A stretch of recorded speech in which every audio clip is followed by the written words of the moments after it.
me paraissait difficile, non seulement dans sa densité, mais aussi surtout dans la douleur qu'il m'inflige.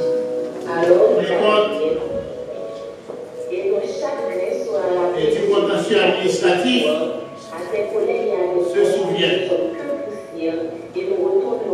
Nous voudrions, par ces mots, saluer la présence du Premier ministre, la présence du président du Sénat de la République, la présence du vice-président du Conseil supérieur du pouvoir judiciaire, la présence des grands commis de l'État venus honorer la mémoire d'un illustre disparu, le conseiller Mélius Garçon, décédé le 24 décembre écoulé. Il avait 71 ans. Pendant toute sa vie, il a profondément marqué, il a durablement marqué aussi tous ceux et toutes celles qui l'ont connu pour le pratiquer, notamment ses proches, en particulier une de ses enfants, Madame Lastal, ici présente, à qui il revient de présenter la biographie de son père. Madame Lastal, je vous invite à la parole. On vient de l'annoncer, monsieur le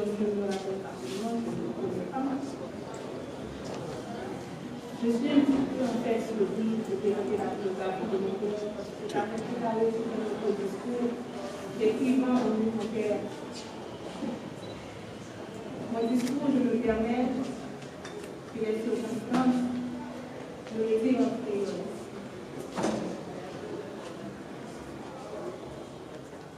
Papa, quand tout le monde est déguisé, mais dans une des discussions, on était appris, on était dit, il va besoin de faire ceci pour nous.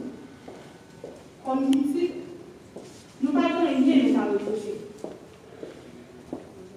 Il est toujours dit, éducation, si c'est un fall par offrir, il fait tout ça au travail pour l'encadrer. On va démontrer.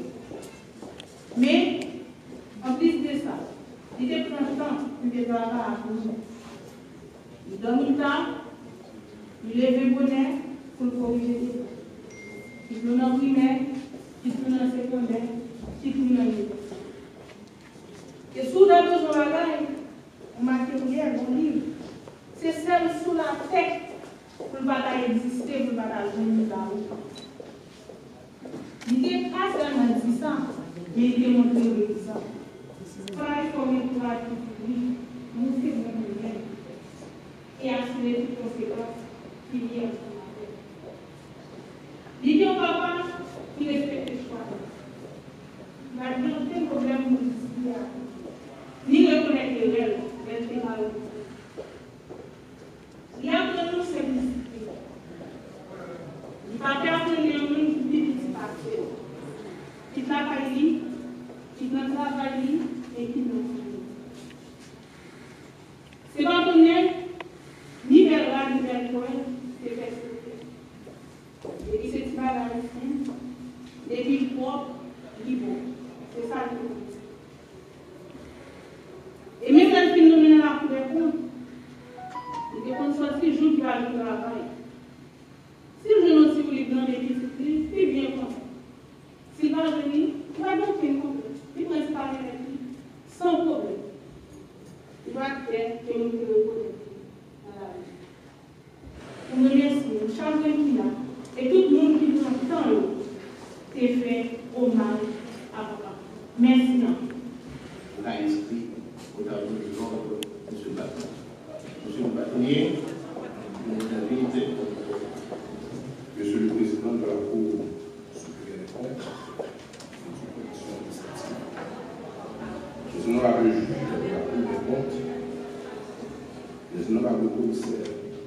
où les membres de la Bazoche, les autorités judiciaires, policières, le corps des enseignants, familles éplorées, mesdames, mademoiselles et messieurs. La loi commune universelle, dans son intransigeance irréversible, vient de faucher un grand homme, un personnage hors du commun, qui dépasse tout commentaire par son intelligence, son sens du devoir, le plaisir de servir la jeunesse, de servir le pays tout entier, la mort de maître Milius Garçon, couramment appelé le pays. C'est tout le pays qui en pratique, tout le pays qui enregistre une perte énorme et incommensurable. Il est un fait indéniable que le monde éducatif, que le monde politique que nous pouvons combler de matin se vide de nos laisses natifs natales de l'Afrique du Nord. Lieu historique au Maconda pour l'essentiel d'organisation pour faire résistance au maître de l'esclave. Un lieu historique dont la base se trouvait à Flaville, une localité dépendante de la commune de la Gueule du Nord. Ce lieu a donné naissance à un grand chef d'État, le président Jean-Pierre Thibault, que les historiens au service des dominants présentent comme un inculte, et pourtant, c'est lui qui a officiellement rétabli la mémoire de l'empereur Jean-Jacques Dessalines, le seul aussi à savoir transférer la capitale dans le Nord. C'est certainement sur l'historique que maître Milius Garçon a vu le jour. Il était le fils de Nicolas Milius Garçon, un cultivateur qui exerçait le métier de ministre, et de Marceline Dubois, sa mère, qui malheureusement est décédée lorsque le petit Milius n'avait que 4 ans. De très tôt, il a pris ses responsabilités au sein d'une fratrie de 16 enfants. Il fut ses études primaires au collège Notre-Dame du Perpétuel Secours à Cap-Haïtien. Il reçut au collège Notre-Dame une solide formation. À 16 ans, en classe de philo, il a déjà acquis une très bonne connaissance en langue latine. Il gardait toujours un grand respect pour les Persicois. Mais très jeune, alors qu'il vivait près d'eux, il rompit avec certaines traditions, ayant une pratique religieuse et plus régulière que fervente, à un idéalisme politique fait d'indifférence que de conviction passionné de lecture. Le jeune Milius adaptait ses préceptes de l'école de l'enseignement vers l'enseignement primaire, Jean Presmas et surtout Jacques Romain, vers qui il portait particulièrement ses goûts et ses tendances. Il était dans la vingtaine quand la lecture du marxisme lui infligea la haine du capitalisme et de la dictature macoute. Ses sentiments religieux s'évanouissent à la critique de la raison, plus qu'une compétence de Georges Pulitzer rendait aisément accessible. Voulu par le désir de changer son pays, il organisa des réunions clandestines dans une conjoncture très difficile, où la conjoncture modeste de TikTok faisait orage. Cette lutte qu'il considérait comme le moteur de sa vie n'était pas la jouissance des intéressés de l'esprit, mais des armes pour combattre tous les arguments pour convaincre. Il arrive même à confondre sa vie professionnelle d'avocat avec le militant politique. Il mena une existence aussi mouvementée que calme, jusqu'ici, enregistrant des leçons de la vie et de la fréquentation des militants de la gauche marxiste entre 1973 et 1974. Il commençait à animer une émission sur l'histoire à Radio Citadelle de 7h à 8h PM. En 1975, Maître Milius fonda sa première organisation ayant pour site SIVA, Club intellectuel vacances à Deloitte, avec pour mission d'alphabétiser les paysans de la zone de Tibati. En 1976, il s'initia au métier de journaliste et il fut le promoteur de l'un des articles ayant pour titre l'exploitation du bien-être collectif et à dur. En 1979, il a pris position ouvertement contre la dictature en combattant le candidat officiel Claude Samar en faveur d'Alexandre Bush. Il a rencontré au début des années 1980 le curé progressiste d'obédience marxiste Jean-Marie Vincent.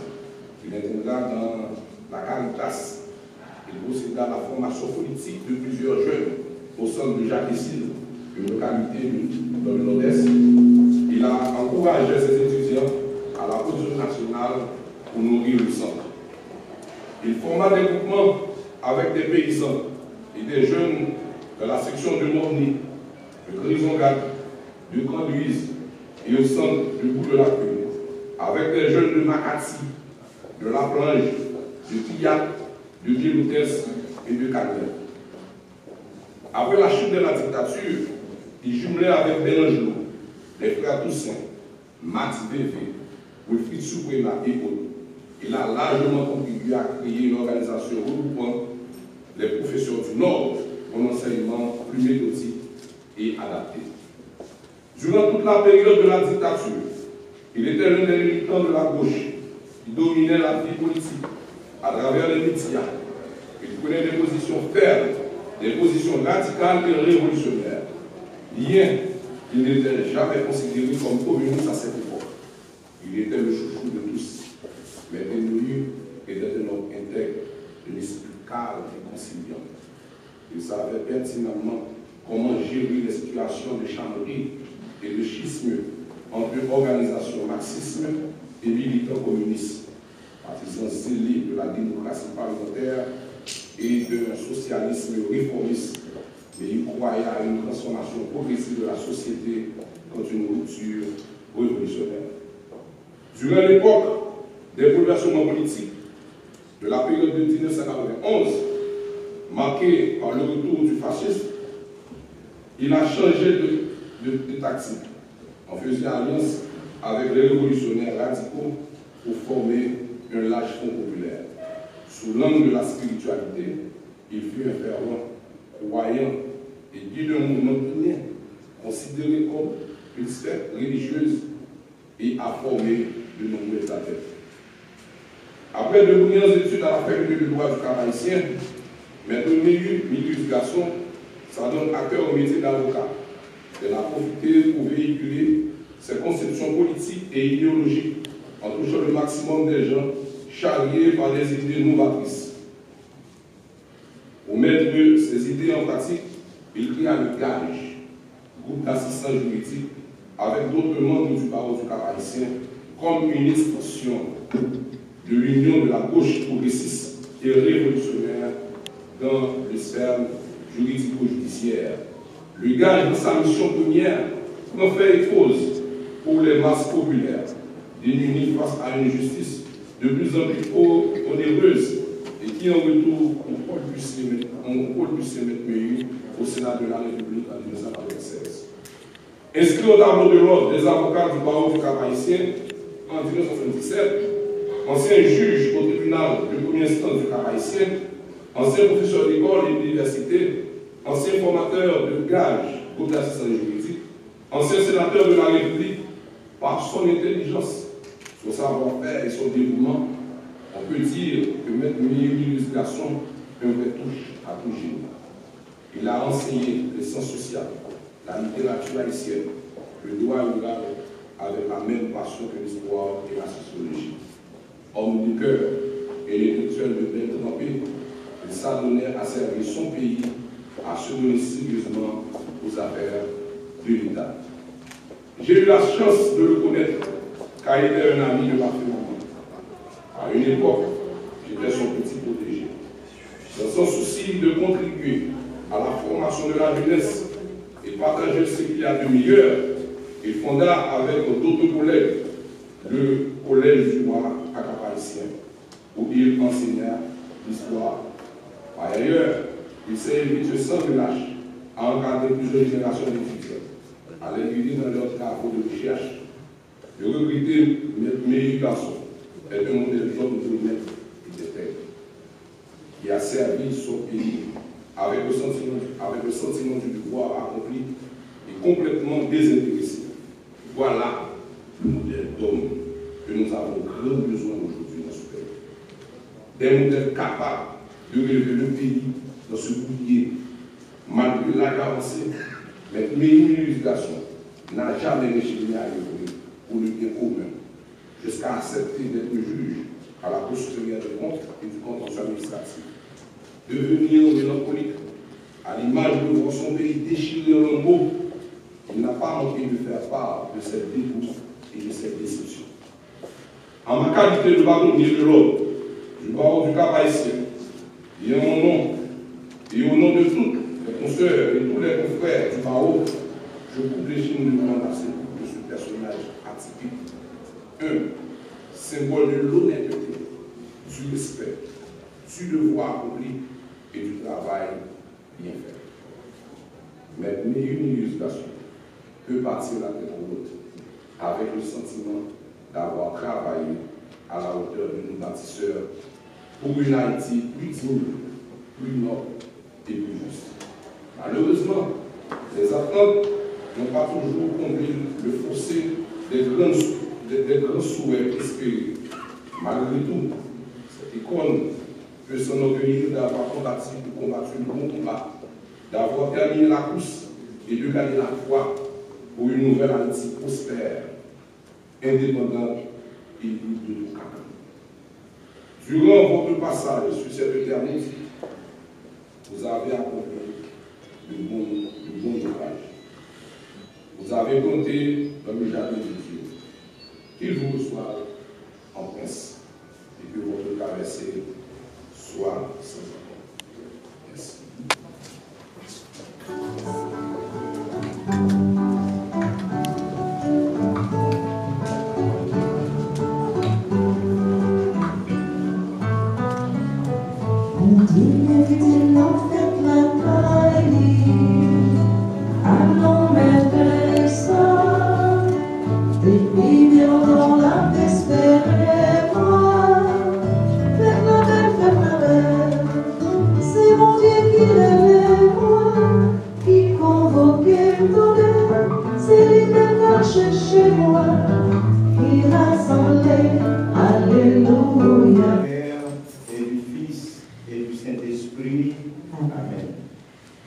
Que le Dieu de l'espérance vous donne en plénitude la paix de la foi et que le Seigneur soit toujours avec vous. Frères et sœurs bien-aimés, si nous sommes réunis ce matin, c'est pour entourer de notre affection, notre sympathie, notre amitié, ceux et celles qui sont dans la peine. C'est pour affirmer ensemble que tous ces liens d'amitié et d'affection que nous tissons tout au long de notre vie ne s'arrêtent pas avec la mort. C'est pour nous recueillir, pour prier, pour écouter la parole de Dieu. C'est pour célébrer l'Eucharistie. C'est pour nous rappeler que Dieu se souvient de tout ce qu'il y a eu de vrai, de beau, de grand dans la vie de notre frère Milius Garçon, conseiller, et lui demander de l'accueillir dans le paradis. Sur ce, préparons-nous à célébrer cette messe de requiem tout en reconnaissant que nous sommes tous pécheurs. Ensemble, je confesse à Dieu Tout-Puissant, je reconnais devant mes frères que j'ai péché en pensée, en parole, par action et par omission. Oui, j'ai vraiment péché. C'est pourquoi je supplie la Vierge Marie, les anges et tous les saints, et vous aussi mes frères, de prier pour moi, le Seigneur notre Dieu. Que Dieu Tout-Puissant nous fasse miséricorde, qu'il nous pardonne nos péchés et nous conduise à la vie éternelle. Bâtonnier de l'ordre des avocats du Cap haïtien, membre du Conseil de la Cour, Mesdames, Messieurs les grands commis de l'État, parents et amis affectés par le deuil, frères et sœurs bien-aimés, bonjour. Frères et sœurs bien-aimés, bonjour. Bonjour mon père. Frère Semio, voici conseiller Mélius Garçon, qui ne va pas parler dans le moment dans la salle. Tout le monde va parler. Et va frère Semio. Frère Semio, bonjour. Bonjour mon père. Pour cette célébration, la messe de requiem pour le repos de l'âme de notre frère Mélius Garçon. Et dans la première lecture de Maccabée chapitre 12, les versets 38 à 46, il est bon de prier pour les morts.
C'est toi qui sanctifies toutes choses par ton Fils Jésus-Christ notre Seigneur, avec la puissance de l'Esprit Saint.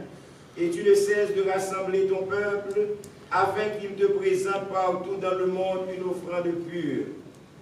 C'est pourquoi nous te supplions de consacrer toi-même les offrandes que nous apportons. Sanctifie-les par ton Esprit, pour qu'elles deviennent le corps et le sang de ton Fils Jésus-Christ notre Seigneur, qui nous a dit de célébrer ce mystère. La nuit même où il fut livré, il prit le pain. En te rendant grâce, il le bénit, il le rompit et le donna à ses disciples en disant, « Prenez et mangez-en tous, ceci est mon corps livré pour vous. »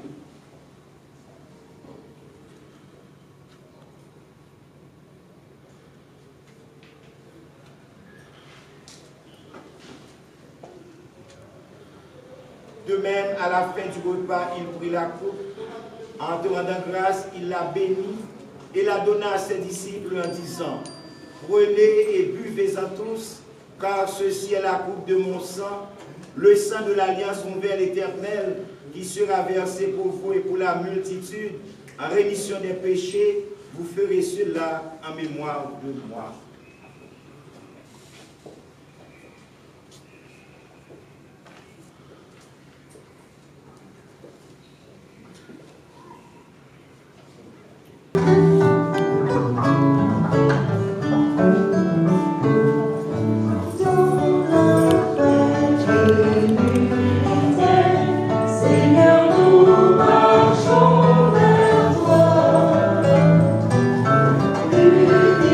Dans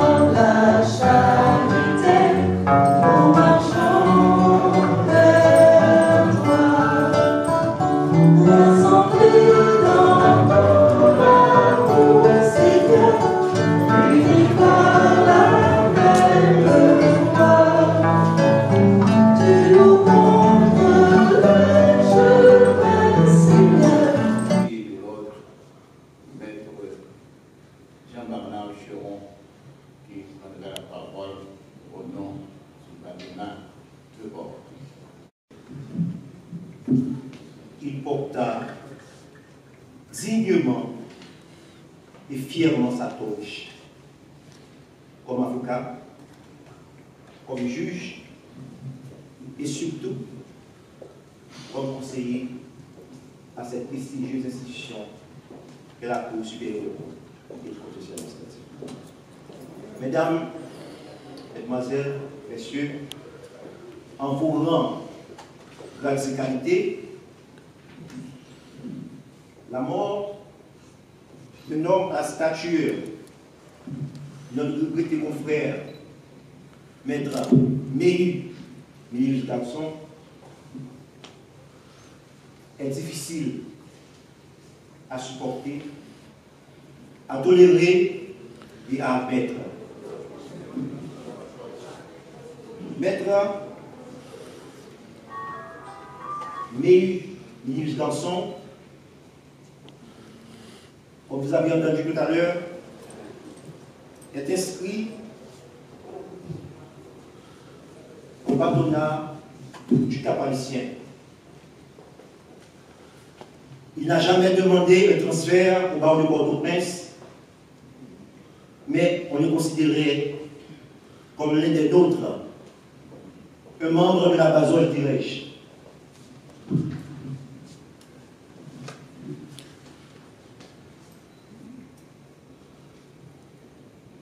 Au nom du barreau de Port-au-Prince, au nom du Conseil de l'Ordre, représenté par Madame le bâtonnier Marie-Suzy Desbro, je prends la parole ce matin en cette occasion si spéciale pour célébrer la vie de notre regretté confrère, Maître Garçon. La mort de digne et honnête serviteur de la nation, à la trempe de notre regretté confrère, Maître Garçon, en aucun cas ne peut laisser quiconque indifférent. Sans qu'on sache pourquoi, depuis l'assassinat gratuit et lâche de notre feu bâtonnier, Montferry d'Opal, sauvagement abattu, le 28 août 2020, notre corporation, le monde de la Bazoche, ne cesse de compter les cadavres, soit naturellement, soit par le fait de l'homme. Des avocats sont assassinés, d'autres enlevés, dans l'indifférence totale de nos dirigeants. D'autres ont disparu, d'autres sont partis de manière naturelle. Le barreau de l'Ordre de l'Avocat de Port-au-Prince s'incline devant la dépouille du disparu, ce grand homme qu'il fut, Maître Garçon. Ce décès est une grande perte, non seulement pour l'institution qu'est la CSCCA, mais aussi pour le pays entier, en général, et en particulier pour le monde judiciaire. Notre regretté confrère fut un homme d'État, comme on l'a dit déjà, qui portait dignement sa toge partout. Il a servi son pays durant toute sa vie, comme enseignant, comme juge, avocat, digne et honorable sénateur de la République, et surtout comme conseiller à cette prestigieuse cour et à la CSCCA, avec un dévouement, un engagement profond et surtout avec éthique. À l'instar du Saint-Yves, notre patron, de son vrai nom, Yves Élori Desquet-Martin de Trévier, Maître Garçon, nous laisse comme valeur éthique l'honnêteté et l'intégrité. Il était apprécié comme magistrat par les justiciables pour sa façon de rendre la justice. Il était admiré de ses confrères et de ses consoeurs. Après avoir quitté la magistrature, il s'est mis à la disposition des organisations de défense des droits de l'homme en sa qualité d'avocat pour achever la défense des sans-défense, des déshérités et surtout des militants qui subissaient des persécutions politiques. Notre confrère, Feu Méminius Dorson, fut un être humain d'une grande sensibilité, un professionnel exemplaire. Sa disparition nous peine et nous cause de la douleur. Tous ceux qui savaient fréquenter les garçons connaissent bien évidemment les valeurs qu'il prônait. Modestie, intégrité, honnêteté, humilité, dignité et surtout le respect des principes et des règles établies. Et de nous efforcer de nous comporter comme les modèles qu'il fut durant toute sa vie, ayant toujours un comportement exemplaire partout où vous êtes. Au nom du barreau de Port-au-Prince, le Conseil de l'Ordre des avocats, représenté par Madame le bâtonnier Marie-Suzy Lecourt, par mon organe, présente ses sympathies à la famille de notre respectueux confrère Méminius Dorson, à ses parents, ses amis et ses proches, à tous les membres de la famille élargie, éplorés par cette disparition. Le Conseil de l'Ordre représente ses sincères condoléances. En mémoire du maître Dorson, Mesdames, Mesdemoiselles, Messieurs, nous vous exhortons à faire vôtre les valeurs qu'il a prônées durant toute sa vie. Modestie, intégrité, honnêteté, humilité, dignité et surtout respect des principes et des règles établies pour la gouvernance de son pays. Monsieur le Premier ministre, Monsieur le Président du Sénat, Mesdames, Messieurs les ministres, Monsieur le Secrétaire général du Palais national, Monsieur le Secrétaire général de la primature, Mesdames, Messieurs les directeurs généraux, Madame la veuve des familles éplorées, chers collègues du Conseil de la Cour, Monsieur l'ex-sénateur Jean-Baptiste Bien-Aimé, Monsieur l'ex-député et ministre Joseph Echi-Jasmin, Monsieur l'ex-député Paul-André Garçonnet, Monsieur le Président, Monsieur le Secrétaire général de la Fédération des barreaux d'Haïti, Monsieur le représentant du bâtonnier de l'Ordre des avocats de Port-au-Prince, Mesdames, Messieurs les grands commis de l'État,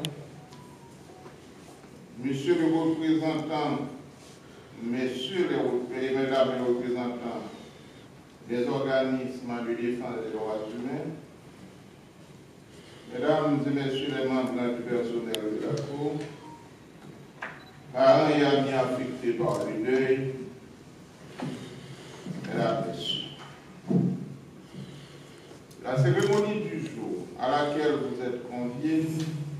n'est pas une audience solennelle de la Cour dans ses rituels habituels, comme il est requis dans certaines circonstances spéciales.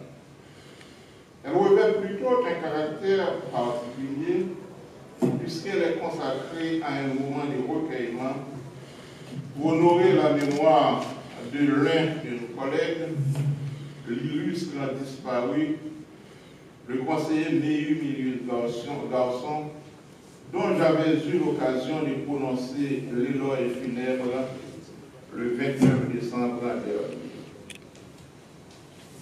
C'est un honneur pour le Conseil et le personnel de la Cour de vous accueillir dans les locaux de cette institution pour avoir bien voulu vous joindre à nous, à sa veuve, à ses enfants, ainsi qu'à ses frères et sœurs pour lui rendre un hommage officiel.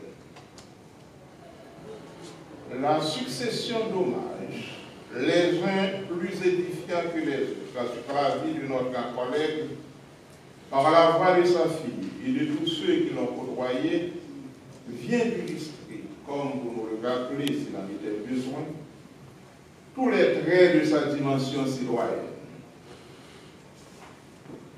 Ces hommages ravivent en nous, en effet, des souvenirs inoubliables sur sa carrière d'enseignant, d'avocat, de militant des droits humains, de militant politique, de magistrat et de sénateur de la République, qui a fait de lui un citoyen responsable et un grand serviteur de l'État.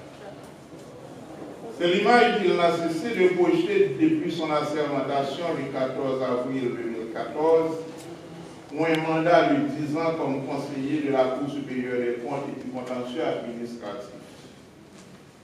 Mais son décès le 24 décembre 2021 a mis fin prématurément à sa carrière de magistrat qu'il professait avec amour et beaucoup d'ardeur. Il n'aura finalement consacré que 7 ans et 6 mois environ au service de cette institution à laquelle il était fier d'avoir béni. C'est l'occasion pour moi de rappeler que l'œuvre qu'il a accomplie au cours de sa carrière à la Cour n'a laissé aucun conseiller indifférent. Bien au contraire. Elle a particulièrement été enrichissante pour le fonctionnement de cette institution dans l'accomplissement de sa double mission constitutionnelle de juridiction administrative et financière.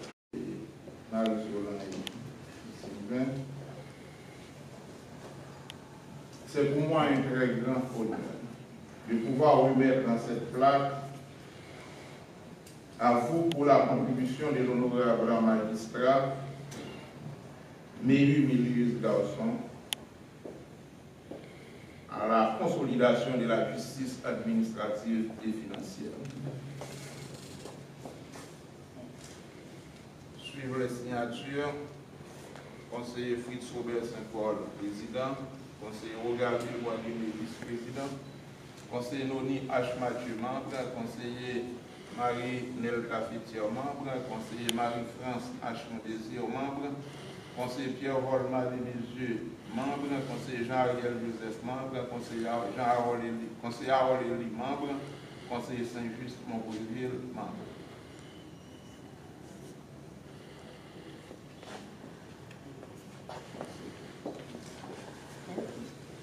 Rang et qualité, pour avoir exprimé par votre aimable présence, votre solidarité avec la Cour. Une fois de plus, merci.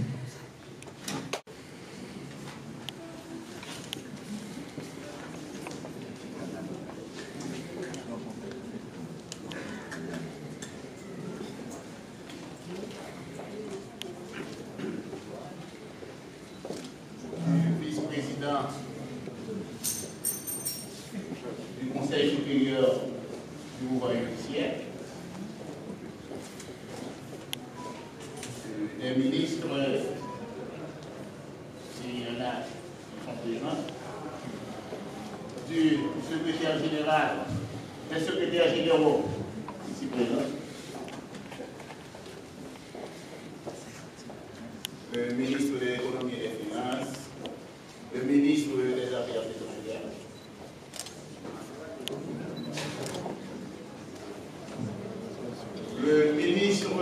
bénédiction privée, le ministre du plan.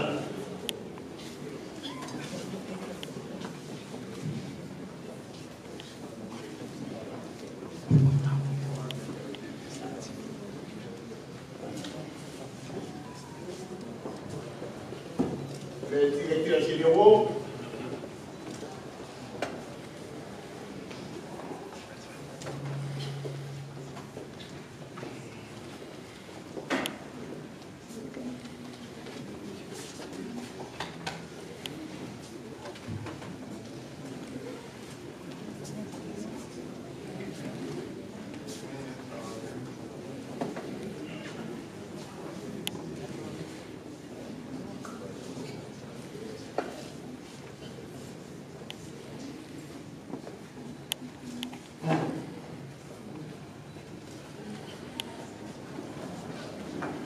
Merci beaucoup.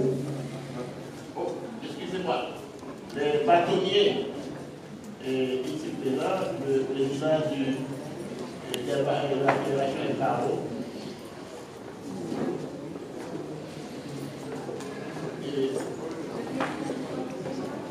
Et les consultants de la Cour présents.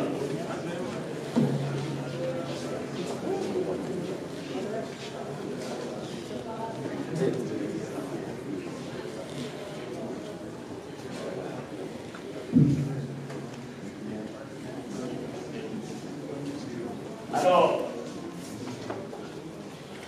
en attendant la bénédiction finale par le révérend célébrant, Méhu Milius Garçon, qui a été enlevé de la terre et à sa famille. Veillez, je vous prie, qu'elle ne soit pas livrée au pouvoir de l'ennemi. Faites qu'elle soit reçue par les saints anges et conduite dans la patrie céleste. Que notre Seigneur lui accorde le repos éternel et que la lumière des cieux l'éclaire. Délivrez cette âme au Saint-Michel de tous les liens du péché. Faites par le secours de votre grâce qu'elle mérite d'éviter le jugement de la vengeance et qu'elle jouisse de la béatitude de la lumière éternelle.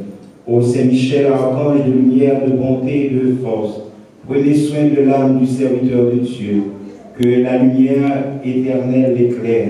Faites au Saint-Michel que l'âme de notre frère Milius Garçon, qui a quitté la terre, obtienne de votre miséricorde le pardon de ses fautes et le bonheur éternel dans le Christ notre Sauveur.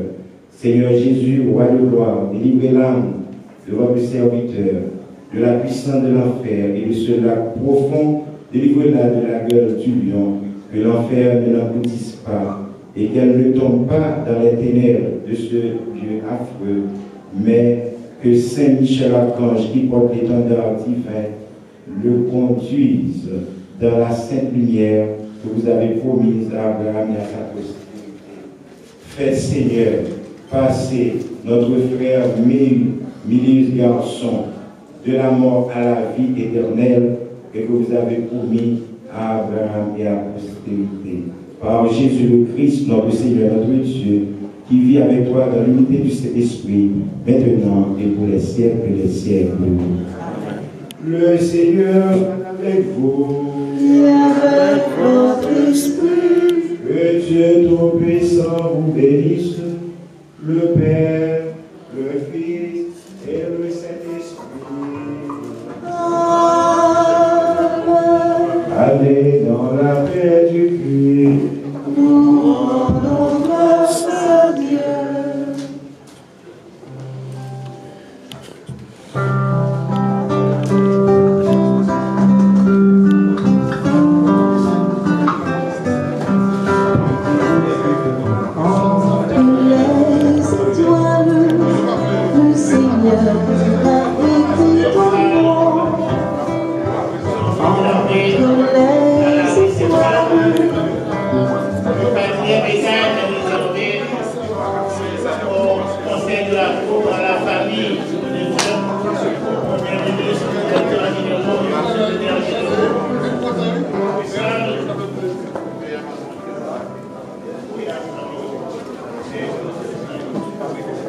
Notre salle se trouve